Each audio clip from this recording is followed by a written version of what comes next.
So I grew up here, my family grew up here, my mother, my grandfather, my great-grandfather, my great-great-grandfather all grew up in Papillion. We grew up, lived over, my mother still lives over on 5th Street by the water tower. Got married in May of 2019. My wife and I had always talked, Cassidy, is my wife, we'd always talked about would we move back here at some time in the future, just because it's a great place to raise a family. And I'd say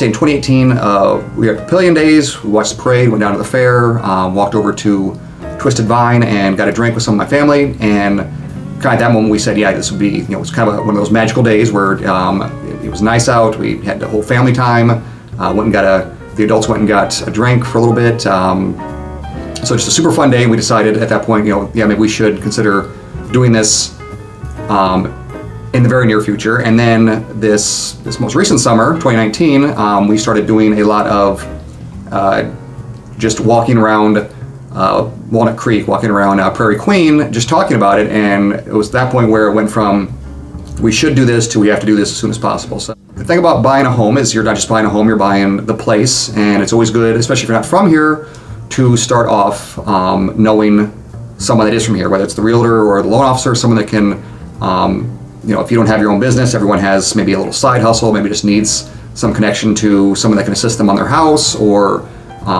any other professional. That's something that being local and being involved in the community, being in the Sarpy County Chamber, that's stuff that I can help with. I think they may even have already announced in downtown Papillion, developing sort of a district, sort of entertainment district, a walking area, restaurants, bars, shops.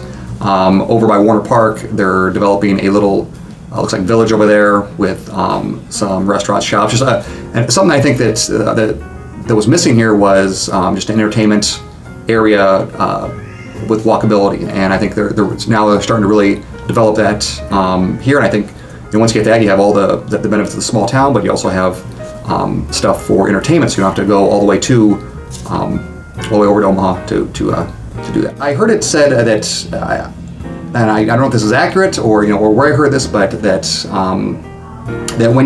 for 80% of people, the biggest asset they have is not the 401k, it's not their investments, it's their house. So your house becomes your biggest asset, but they pointed out that there's no one that helps you manage that. So typically you close on your house, your loan officer closes the loan, and then maybe you call him again 10 years later when you buy a house if you remember his name.